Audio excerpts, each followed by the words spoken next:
جنت میں وہ مجھ محمد عربی کا ساتھ پائے گا، مجھ محمد عربی کا رفیق ہوگا۔ اب کیا ہوا؟ اب سنو آقا و مولا کے عاشقوں، یہ ہے کہ عشق اپنے فیصلے کرنے میں خود بڑا دلیر ہوتا ہے۔ 12 صحابہ کٹھے آگے نہیں ہوئے۔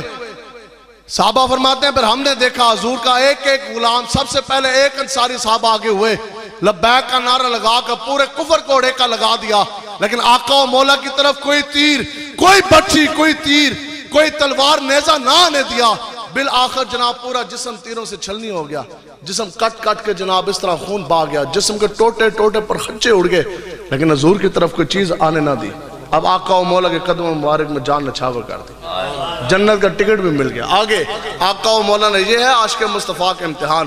حضور نے فرمایا او میرے غلاموں کون ہیں جن کافروں کو مجھ محمد عربی سے دور کرے گا اور قیامت والے دن وہ مجھ محمد عربی کا جنت میں رفیق اور ساتھی ہوگا۔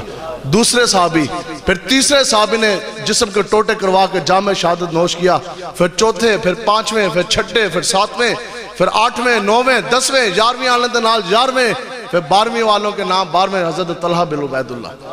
آپ سامنے اس حال میں آئے کہ اب آپ اکیلے رہ گئے۔ بتاؤ یہ بات آپ ذہن میں لے کر آئے کہ 3000 کا سامنے کفار کی فوج ہو، آقا و مولا کے اوپر وہ حملے کر دیں، صرف ایک حضور کا غلام رہ جائے، تو آگے سے یہ عرض نہیں کہ یا رسول اللہ یہ تو بوٹے بکر پڑے، یہ تو جسم کے ٹوٹے ہو گئے، 11 تو سامنے پڑے، حضور یہ تو آپ کی عزت ناموس آپ کے دفاع کے لیے کٹ گئے، میں 12واں کیا کروں گا؟ آپ نے ڈھال لے کر نہ تمام آنے والے تیر آپ نے روکنا شروع کر دی، تمام آنے والے تیر آپ نے روکنا شروع کر دیے، لیکن آقا و مولا کی طرف کوئی چیز نہیں آنے دی، کوئی اب ڈھال گر گئی نیچے۔ بتاؤ کیا ڈھال اٹھانی چاہیے کہ تھی یا نہیں؟ ڈھال نیچے گر گئی، لیکن آپ نے ڈھال اٹھائی نہ کہ ایسا نہ ہو کہ میرے ڈھال اٹھاتے اٹھاتے آقا و مولا کی طرف کوئی تیر پہنچ جائے۔ صحابہ فرماتے ہیں پر ہم نے حضور کے اس شیر کا وہ نظارہ دیکھا، محافظ ناموس رسالت کی وہ قربانی دیکھی کہ آپ نے دونوں ہاتھ کفار کی طرف بڑھا دیے اور اس طرح کر کے ہر آنے والا تیر آپ نے اپنے ہاتھوں کے اوپر روکا، لیکن اللہ کی قسم حضور کی طرف آپ نے کوئی تیر نہیں آنے دیا۔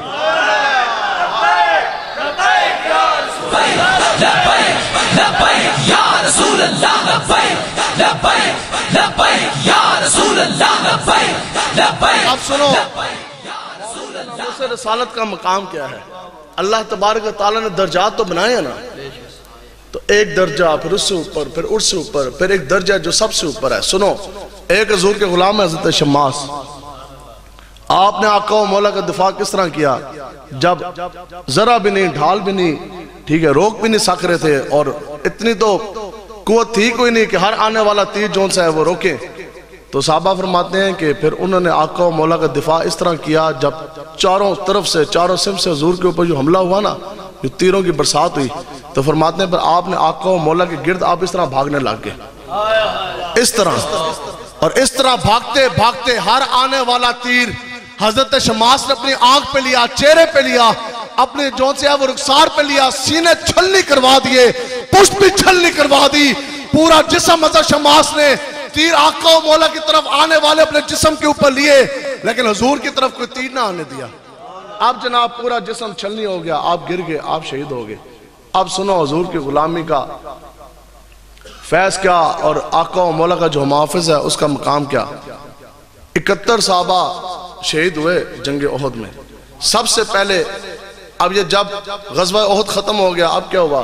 تمام صحابہ کرام شہداء جتنے بھی تھے شہداء احد، ان کے جسم مبارک جو سامنے آ کے رکھے جاتے تھے، اور آقا و مولا ایک ایک کر کر ہر صحابی رسول کی نماز جنازہ ادا فرما رہے تھے، اور حکم یہ تھا کہ جیسے ہی نماز جنازہ ادا ہو جائے گی آپ نے ان کو لینا ہے اور جا کر تدفین ان کی کر دینی ہے۔ سب سے پہلے جسم آیا حضرت سید الشہداء حضرت حمزہ رضی اللہ تعالیٰ عنہ، آقا و مولا نے ان کی نماز جنازہ ادا کی۔ حضور نے فرمایا نہیں میرے چچا جان کو ادھر ہی رہنے دے، دوسرے صحابی کو لے کر آئے۔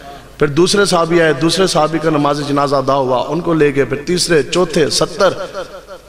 سنو روایت میں ہے کہ حضرت سید الشہداء حضرت حمزہ رضی اللہ تعالیٰ عنہ کو یہ مقام اور یہ خاص مرتبہ حاصل ہے کہ آپ کا جنازہ آقا و مولا نے 70 مرتبہ پڑھایا، 70 مرتبہ پڑھایا۔ کتنی مرتبہ؟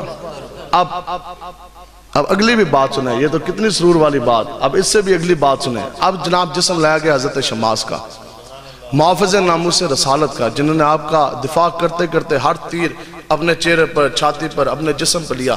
آپ کا جیسے جسم مبارک لایا گیا، آقا و مولا حضور علیہ الصلوۃ والسلام نے فرمایا کہ ان کو آپ اسی طرح لے جائیں اور ان کی تدفین کر دی جائے.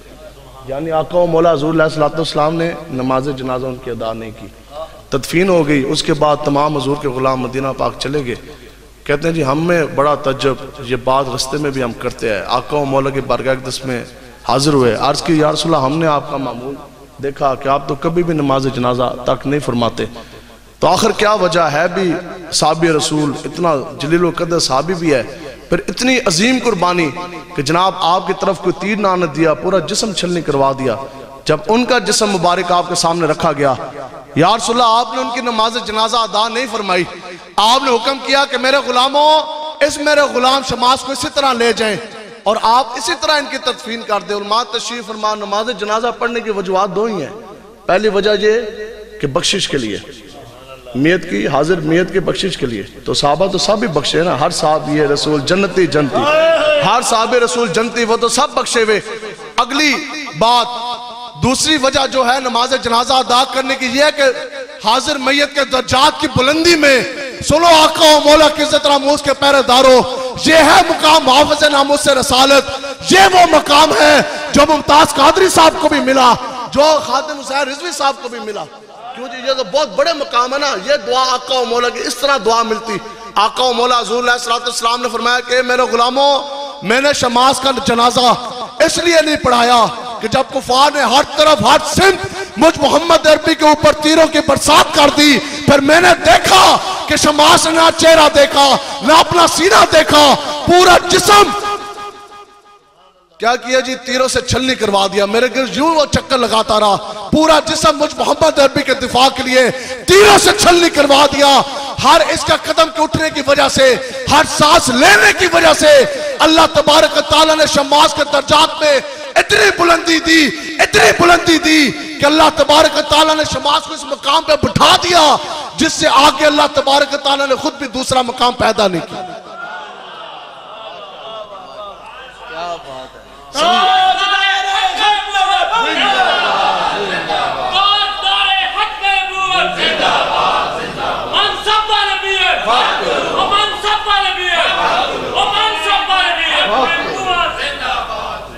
یعنی جب آپ نے یوں پھیرے لیے نا آقا و مولا کے گرد، بتاؤ جب آپ پھیرے لے رہے تھے ہر آنے والا تیر آپ اپنے جسم کے اوپر لے کر آقا و مولا کا دفاع فرما رہے تھے، تو آقا و مولا کی پھر دعا کیسی آپ کو ملی ہوگی؟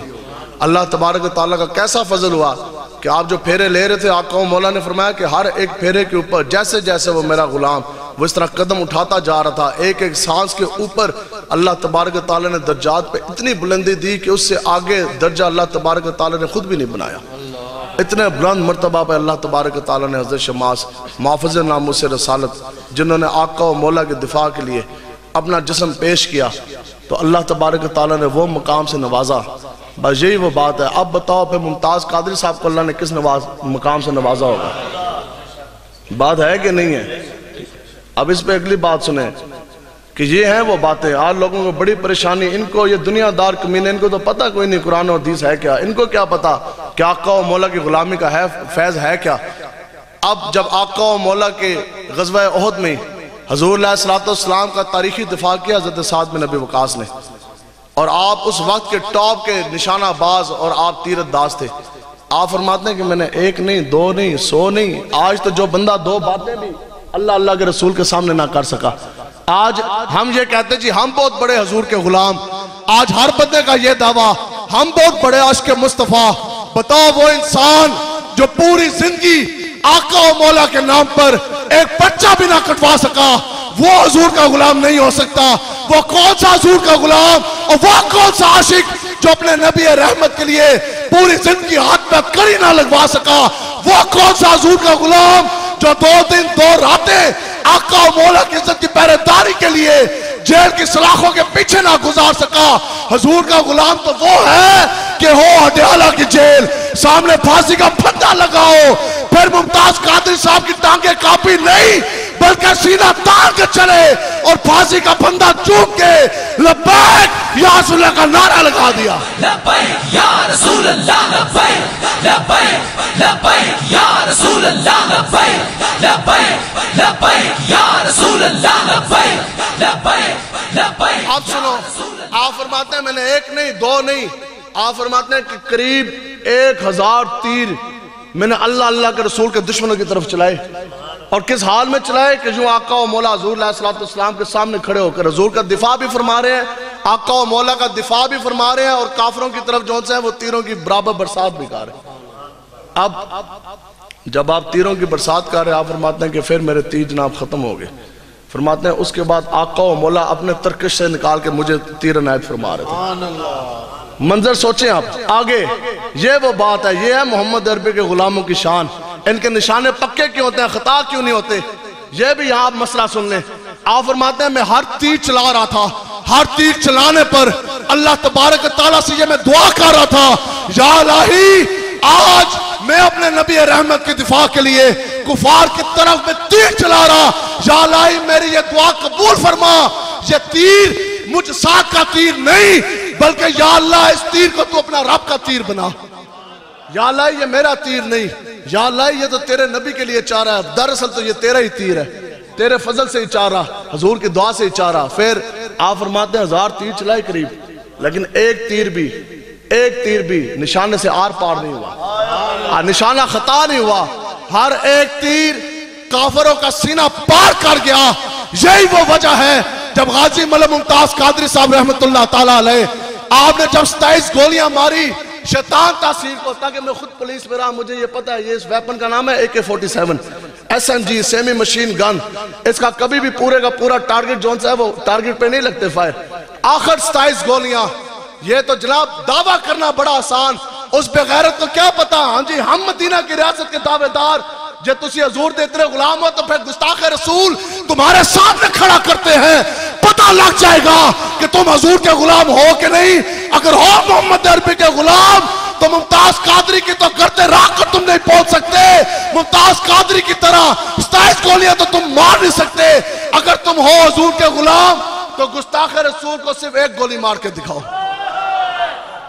یہ ممتاز قادری ہے محمد عربی کا شعر، ٹکا کے 27 گولیاں ماری گستاخ رسول کو، ایک بھی نشانہ خطا نہیں ہوا۔ اب انکواریاں بیٹھ گئی، JITs جوائنٹ انویسٹیگیشن ٹیمز، انہوں نے کہا جی پتہ تو کریں آخر یہ کیا وجہ کہ 27 گولیاں ماری اور سامنے وقت کا گورنر شیطان تاثیر کھڑا ہو جس کے پشت پر پورا کفر کھڑا ہو، 27 گولیاں ماری، پھر کیا وجہ؟ 27 کی 27 گولیاں سیدھی ٹارگٹ پر گستاخ رسول کو آر پار کر گئی، نہ کوئی دائیں ہوئی، نہ کوئی بائیں، نہ کوئی اوپر، نہ کوئی آگے سے نکلی، سب کی سب سینہ آر پار کر گئی۔ تو غازی صاحب سے انہوں نے پوچھا جناب آخر یہ کس طرح ممکن؟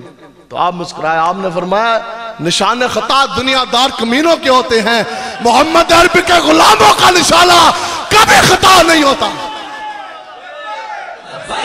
لبیک لبیک یا رسول اللہ، لبیک لبیک لبیک یا رسول اللہ، لبیک لبیک لبیک یا رسول اللہ، لبیک لبیک لبیک یا رسول اللہ۔ ختم نبوت زندہ باد زندہ باد، من سب نبیًا من سب نبیًا، گستاخ نبی کی ایک سزا، گستاخ نبی کی ایک سزا، آپ سنو جی، گستاخوں کا جو یار ہے، گستاخوں کا جو یار ہے۔ آپ سنو جی، کیوں جی اس طرح تو نہیں، نعرہ لگانا تو سارے لگانے، تو میں تقریر تو کر رہا ہوں۔